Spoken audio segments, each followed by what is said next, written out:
న్యాయవాదులకు ప్రభుత్వం రక్షణ కల్పించేలా రక్షణ చట్టాన్ని తీసుకురావాలని న్యాయవాది ఇజ్రాయెల్ హత్యను ఖండిస్తూ గోదావరికని బార్ అసోసియేషన్ చేపట్టిన రిలే నిరాహార దీక్షలు 4వ రోజుకు చేరాయి. గోదావరికని కోర్టు ఆవరణలో బార్ అసోసియేషన్ ఆధ్వర్యంలో ఏర్పాటు చేసిన న్యాయవాదుల రిలే నిరాహార దీక్షలో శనివారం హైకోర్టు న్యాయవాది గొర్రె రమేష్, బార్ అసోసియేషన్ మాజీ అధ్యక్షురాలు సిహెచ్ శైలజ, పాత అశోక్ తదితరులు కూర్చున్నారు. ఈ సందర్భంగా న్యాయవాదులు మాట్లాడుతూ న్యాయం కోసం తమ వద్దకు వచ్చే క్లయింట్లకు న్యాయం జరిగేలా న్యాయవాదులు వారి తరపున వాదించడం జరుగుతుందని తెలిపారు.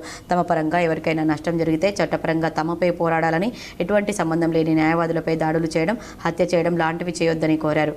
న్యాయం కోసం పోరాడే న్యాయవాదులపై ఇలాంటివి జరగకుండా ప్రభుత్వం న్యాయవాదుల రక్షణ చట్టాన్ని తీసుకురావాలని డిమాండ్ చేశారు.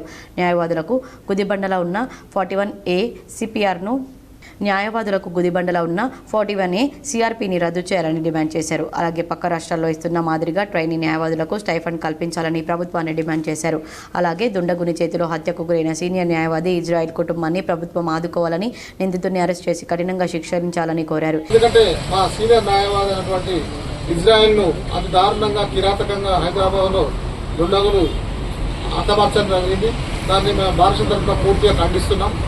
అదేవిధంగా మాకు రక్షణ చట్టం, న్యాయవాదుల రక్షణ చట్టం కొరకు మేము గత ఎన్నో సంవత్సరాలు పోరాడుతున్నాం.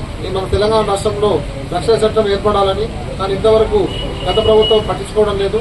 ఈసారైనా ఈ ప్రభుత్వం వారైనా న్యాయవాదుల రక్షణ చట్టాన్ని ఏర్పాటు చేసి అమలు చేసే విధంగా చేయాలని ఈ సందర్భంగా మేము కోరుకుంటున్నాం. అదేవిధంగా 41 సిఆర్పిసి ఏదైతే ఉందో బెయిల్ విషయం లోపల దాన్ని రద్దుపరిచి అన్ని బెయిల్స్ కూడా కోర్టు ద్వారానే వచ్చే విధంగా చేయాలని కూడా మేము గవర్నమెంట్ వారిని కోరుతున్నాం. దేశ విదేశాల నుండి మన ప్రాంతంలో నివసించేటువంటి ప్రాంతం ఇది. ఇక్కడ అన్ని పరిశ్రమలు, జాతీయ అంతర్జాతీయ పరిశ్రమలు ఉన్నాయి. మరి ఇక్కడ మేము రాష్ట్రంలో ఎక్కడ కూడా ఈవెందో ఏ బార్ అసోసియేషన్ అయితే ఆయన పనిచేస్తాడో, రంగారెడ్డి జిల్లా బార్ అసోసియేషన్ వాళ్ళు కూడా చేయట్లేదు. కానీ మేము ఎందుకు చేస్తున్నామంటే మేమంతా కష్టజీవుల బిడ్డలం, కార్మికుల బిడ్డలం.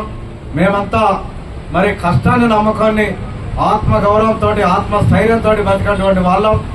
ఈరోజు ఇక్కడ మనటువంటి వాళ్ళు చేస్తే ఇది రాష్ట్ర వ్యాప్తంగా, దేశవ్యాప్తంగా అన్ని జిల్లాల వాళ్ళకు కూడా ఒక ఆదర్శం అవుతుంది. ఖచ్చితంగా దీన్ని మనం చేయాలి. ఇక్కడ చేస్తే దేశ విదేశాలకు యొక్క సమస్య యొక్క ఇన్ఫర్మేషన్ పోతుంది అన్నటువంటి ఉద్దేశంతో ఇక్కడ చేయడం జరుగుతుంది. ఆ న్యాయవాదులకి రక్షణ లేకపోతే ఈ సమాజం ఉన్నట్టా లేదా, ఈ ప్రజాస్వామ్యం బతుకున్నట్టా లేదా మేము ప్రశ్నిస్తున్నాం. కాబట్టి వెంటనే న్యాయవాదులకు సంబంధించిన రక్షణ చట్టాన్ని వెంటనే కేంద్ర ప్రభుత్వాలు, రాష్ట్ర ప్రభుత్వం చొరవ తీసుకొని చేయాలని, అదేవిధంగా ఇజ్రాయెల్ చంపినటువంటి ఒక కిరాతకుడు ఆయనను ఉరిశిక్ష వేయాలని కోరుతూ, అలాగే పక్క రాష్ట్రాలైనటువంటి ఆంధ్రప్రదేశ్ కానివ్వండి, కేరళ కానివ్వండి, జూనియర్ న్యాయవాదులకు ప్రతి నెల స్టైఫండ్ ఇస్తా ఉంది.